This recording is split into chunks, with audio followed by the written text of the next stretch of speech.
Namaste children, today we are going to discuss about the structure of the atom. Dalton in his atomic theory, he proposed or he told that atom is indivisible. But this was discarded after some years because the invention of the protons and the electrons occurred. The electrical neutrality of the atom will be possible only there is an equal number of protons and electrons are there. But how these protons and electrons were arranged inside the atom, this led many scientists to the discovering of the or proposing of the many atomic models. The arrangement of the subatomic particles in an atom is nothing but an atomic model.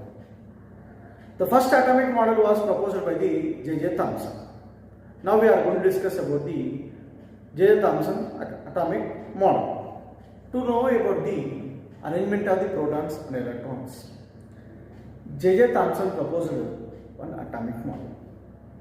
In his atomic model, he told that atom is positively charged sphere. Means the positive charge is uniformly distributed throughout the atom. And he told that the electrons will be embedded in the positively charged sphere. The electrical neutrality of the atom is came because of the equal number of the electrons and equal number of the protons. He compared the structure of the atom with the plum pudding model and watermelon.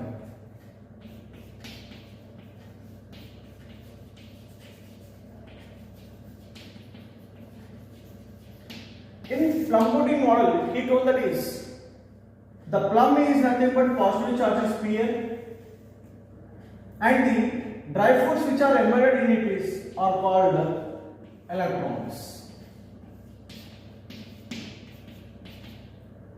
And he told that and he compared the atom with the watermelon also. Watermelon. In this, he told that the watermelon having the red edible part. This edible part is nothing but positive sphere which is having the protons, and the seeds which are there inside are electrons. Like this, he compared the structure of the atom with his atomic models. There are some limitations also there in the J.J. Thomson atomic model. The first one is he could not explain the Rutherford's alpha particles experiment, and he could not explain the spectral properties of the electron, means how the electron will revolve. And also, there is no particular proof of his atomic model. But beyond all these limits, he told that electrical neutrality because of the equal number of protons and the equal number of electrons. Because of that only atom is maintaining the electrical neutrality. That lead many scientists to discover many things. This is a huge point which is used by the many scientists, electrical neutrality. After the discovery of the electron, scientists were very curious about the structure of the atom. Rutherford, he did the experiment with the help of the alpha particles, and he studied about the structure of the atom. Here, this is a model of the alpha particle scattering of experiment. In this, he taken the radioactive source which will produce the alpha particles. Alpha particles are nothing but helium-2 plus nuclei which are having a 4 unit of mass. When these alpha particles are going, with the help of slit, we are taking only one ray of alpha particles. After that, he taken the gold foil of having the 1000 atoms. When these alpha particles are bombarded on the gold foil, after diffraction, after scattering, the alpha particles are striking on the zinc sulfide screen. When this alpha particle is striking on the zinc sulfide screen, they are giving the flashlight. At the time of experiment, he assumed that is these alpha particles are much heavier than the gold foil atoms, and he also assumed that is there will be some less deflection will be occurred because of the striking of the alpha particle with the gold foil atoms. But beyond his expectations, he observed that is huge scattering is happened, huge deflection of these alpha particles are occurred. One of his assistants observed that is the deflection of the alpha particle is more than 10 degrees. More than 10 degrees.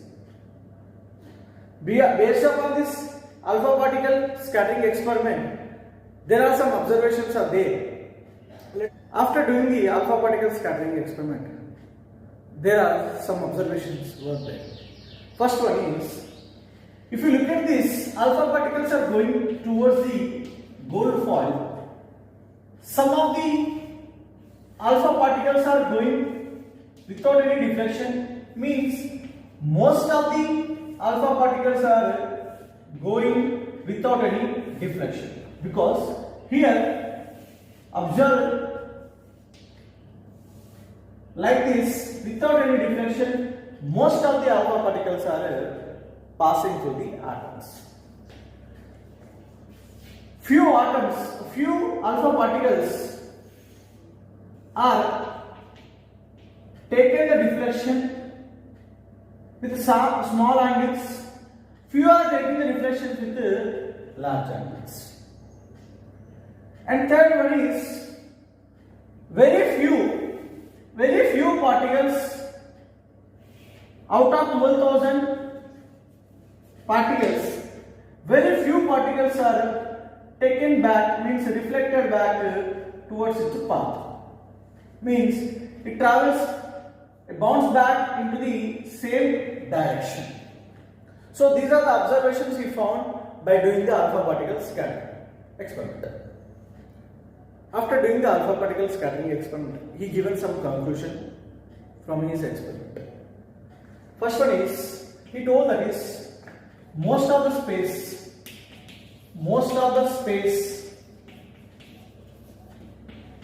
in atom is empty.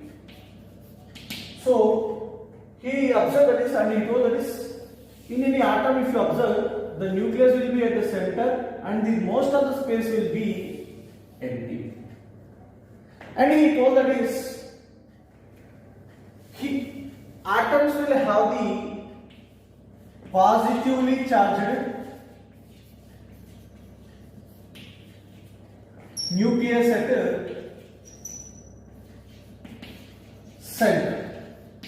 Because of this positively charged center, alpha particles are scattered. For example, we know that is positive and positive will be repel each other. When the alpha particle, which are nothing but helium-2 plus is coming, because of the positive charged nucleus at the center, it is able to find there is a deflection will be occur. So because of the positive charged sphere at the center, positive charged nucleus at the center, deflection able to observe.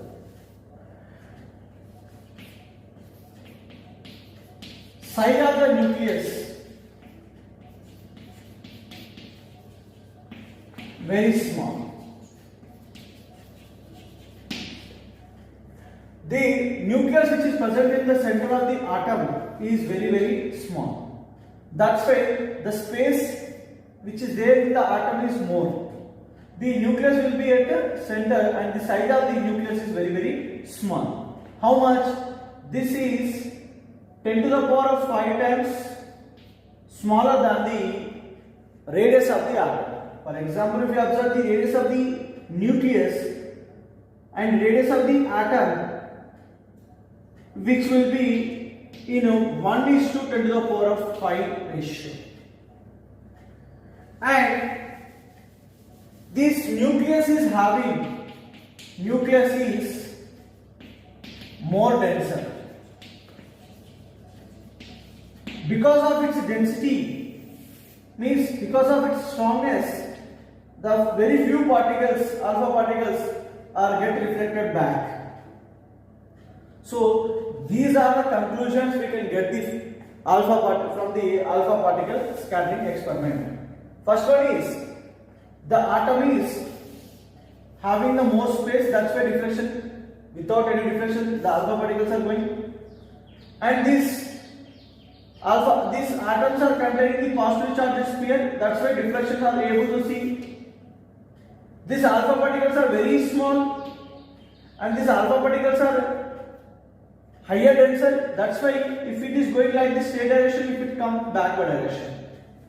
And the size of the nucleus is much smaller than the size of the atom, means 1:10 to the power of ratio. If the atom ratio, if the nucleus radius is 1, then atom radius will be 10 to the power of 5. After doing the alpha particle scattering experiment, Rutherford proposed his atomic model. In his atomic model, he told that his mass is concentrated or located at a nucleus. So the total mass of the atom will be located at the nucleus. Second one is this nucleus is positively charged nucleus. He proposed that is, and he told that is, in any atom if you take the nucleus will be positively charged nucleus. And these electrons will revolve around the nucleus in a planetary path, like a circular path, like how the planets will be revolving. He told that is the electrons which are revolving around the nucleus, which are in a planetary motion, and they named as a planetary electrons. Planetary electrons. And the size of the nucleus,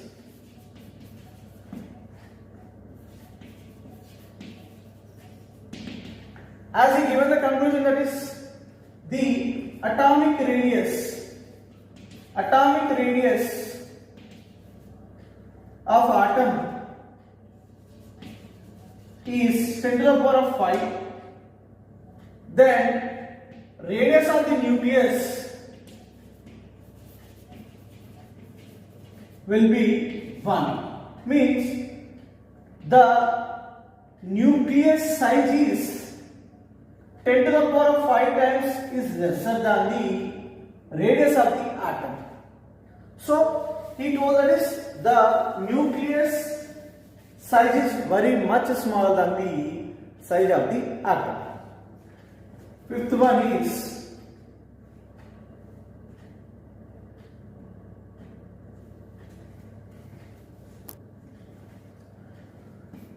revolution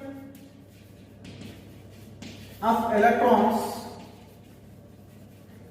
As we discussed, these electrons will revolve around the nucleus. These electrons will revolve around the nucleus in a particular path. These paths we can call as orbits, and these electrons will revolve around the nucleus continuously because of some electrostatic force which is balancing the centripetal force. And electrical neutrality. By containing the equal number of protons and electrons inside the atom, every atom will maintain the electrical neutrality. So these are the points which he proposed in his atomic model. So after the atomic model, there are some drawbacks also there. He told that is electron will revolve around the nucleus with the help of the centripetal force and the electrostatic force. But according to Maxwell electromagnetic wave theory, when any charged particle is rotating around the opposite charged particle, then they will be attract each other. As we know that is the electron which will revolve in the orbits around the nucleus. both are oppositively charged particles. Because of the rotation, these electrons will lose the energy in the form of radiation, and they lose its speed and it will come closer to the nucleus and attract and fall under to the nucleus, so that atom will be collapsed. But actually it will not possible because atom is stable.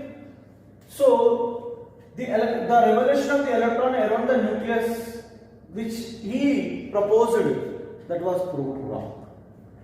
And he did not explain about the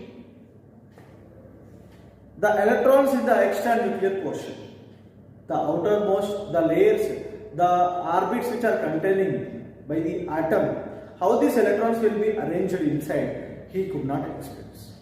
These are the drawbacks of the Rutherford atomic model. In Rutherford atomic model, he couldn't explain about the rotation of the electron around the nucleus without losing the energy. And he is not able to explain the arrangement of the electrons in the extranuclear space. To overcome these drawbacks, Bohr proposed his atomic model. In his atomic model, he proposes some postulates. The first one is the electron will revolve around the nucleus in a circular path. These paths are called as orbits, or energy shells, or energy levels. Any atom which contains the nucleus, and this nucleus will have some mass because of it contains the protons and the neutrons in the center. And the protons are the responsible for the positive nucleus. The shells or the orbits will have some energy. That's why they are called as energy levels or energy shells. These energy shells are in the order of 1, 2, 3, 4, which is n is equals to 1, n is equals to 2, n is equals to 3, n is equals to 4. Even they are having the name of A, L, M, N. E1, E2, E3, E4. The energy shell which is near to the nucleus is having the less energy, and these energy shells are in the energy of increasing order. Means K less than M less than N less than N, or E1 less than E2 less than E3 less than E4. The electron which is revolving around the nucleus will not lose the energy simply. These electrons will gain the energy and jump into the higher energy shells.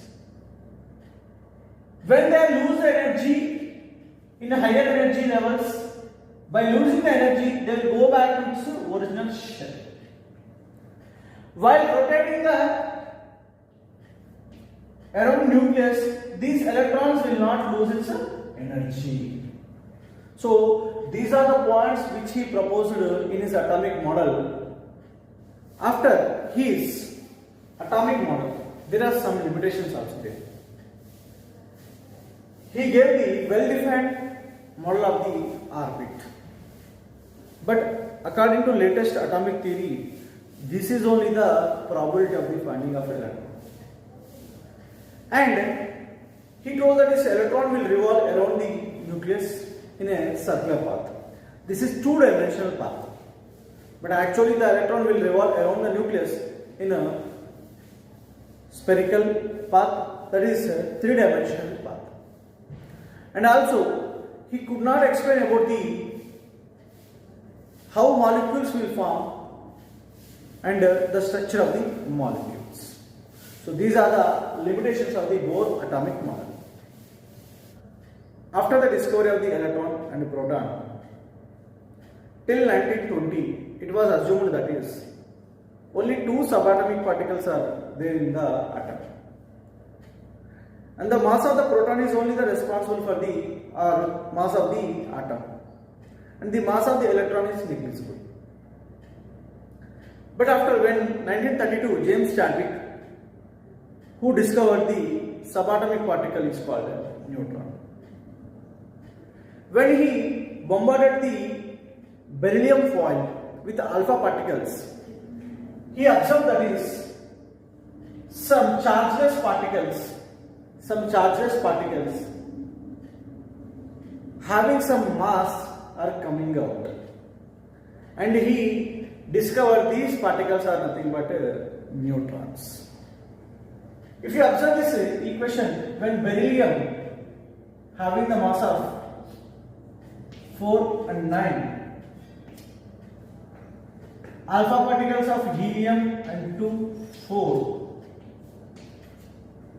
carbon of 6 and 12 plus N 0, 1, means these protons are not there, only neutron. The neutron chargeless mass particle is coming out of the experiment. So he named that as a neutron. Neutrons are the chargeless particles, means they are neutral, and they are denoted with the letter of small n.